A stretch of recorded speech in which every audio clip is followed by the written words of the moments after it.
আল্লাহ তাআলা বলেন রাসূল আমি তো আপনাকে কিছু হাদিয়া দিয়ে দিলাম, আপনাকে কি হাদিয়া দিবে? আপনারা সকলে সে ওয়াজটা জানেন, রাসূলকে 50 ওয়াক্ত নামাজ হাদিয়া দিবেন। 50 ওয়াক্ত নামাজ আল্লাহ তাআলা হাদিয়া দিয়েছেন। সব ইবাদত জমিনের মধ্যে দিয়েছেন, নামাজের ইবাদত আল্লাহ তাআলা আসমানে রাসূলকে আল্লাহ আরশে আজিমের মধ্যে দাওয়াত দিয়ে 50 ওয়াক্ত নামাজ দিয়েছেন। কয় ওয়াক্ত? 50 ওয়াক্ত নামাজ পায় রাসূল খুশি। রাসূল বলেন আমার উম্মতের 50 ওয়াক্ত নামাজ পড়বে। খুশি যখন আসেন, ষষ্ঠ আসমানে যখন আবার আসেন, হযরত মুসা আলাইহিস সালামের সাথে সাক্ষাৎ হয়েছে। মুসা বলে আল্লাহ আপনাকে কি দান করেছে? 50 ওয়াক্ত নামাজ দান করেছে। কয় ওয়াক্ত? আপনার উম্মত 50 ওয়াক্ত নামাজ পড়তে পারবে না। যার আবার আল্লাহর কাছে যান, আল্লাহকে বলে নামাজ কমাই দিতে। রাসূল যাইতে যাইতে 9 বার গেছেন। কয় বার? 9 বার। 5 নং 45, একবার 5 ওয়াক্ত করে কমাইছেন। 5 ওয়াক্ত যখন রাসূলকে দান করেছেন, রাসূলের মনটা বেজার, আল্লাহ আমাকে দিতে চায়, আমি তো আল্লাহ তাআলা আমার উম্মতরা পড়তে পারবে না।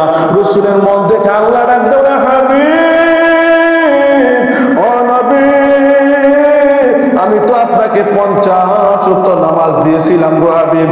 আপনার উম্মত যদি 5 ওয়াক্ত নামাজ সঠিকভাবে পড়ে, আমি আপনার উম্মতকে 50 ওয়াক্ত নামাজের সওয়াব দান করব। আমরা আজকে 5 ওয়াক্ত নামাজ পড়ি না। রাসূল বলেছেন আমার উম্মতরা রে, তোমরা যদি 5 ওয়াক্ত নামাজ পড়ো, আমার আল্লাহ তোমাকে খুশি হয়ে 50 ওয়াক্ত নামাজের সওয়াব দান করবে। রাসূল বলেন উম্মতেরা রে, তোমরা যদি 5 ওয়াক্ত নামাজ পড়তে পারো, আমার আল্লাহ তোমাদেরকে 50 ওয়াক্ত নামাজের সওয়াব দান করব। রাসূল বলেন যারা 5 ওয়াক্ত নামাজ সঠিকভাবে পড়বে আল্লাহকে খুশি করার জন্য, হালাল খেয়ে আল্লাহকে খুশি করে যারা 5 ওয়াক্ত নামাজ পড়বে, আল্লাহ তাআলা তাদেরকে 5টা পুরস্কার দান করবে। দুনিয়ার মধ্যে রিজিকের অভাব হবে না, আল্লাহ তাআলা তাদেরকে রিজিক দান করবে। মরণের সময় তাদের কোনো কষ্ট হবে না। তারা যখন কবরের মধ্যে যাইবেন, আল্লাহ তাআলা তাদের কবরে আযাব মাফ করে দিবেন।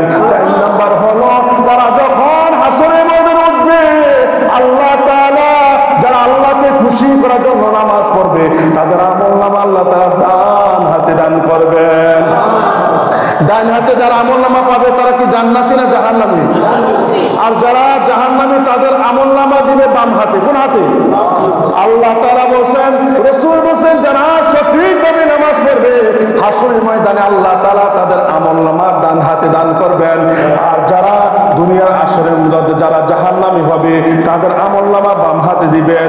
এ বুক বরাবর সিনে বুক বরাবর ফুটা করে, বুক বরাবর ছিদ্র করে, এ বুকের ভিতর দিয়ে বাম হাতটা ঢুকাইয়া আল্লাহ তাআলা তাদেরকে বাম আমলনামা পিছন দিক দিয়ে দান করবে।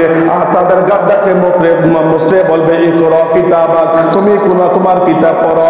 জমিনের মধ্যে নামাজ পড়ো না, আজকে কিতাব তুমি পড়ো। যারা আমলনামা যারা সঠিকভাবে নামাজ পড়বে, তাদের আমলনামা ডান হাতের মধ্যে দান করবে।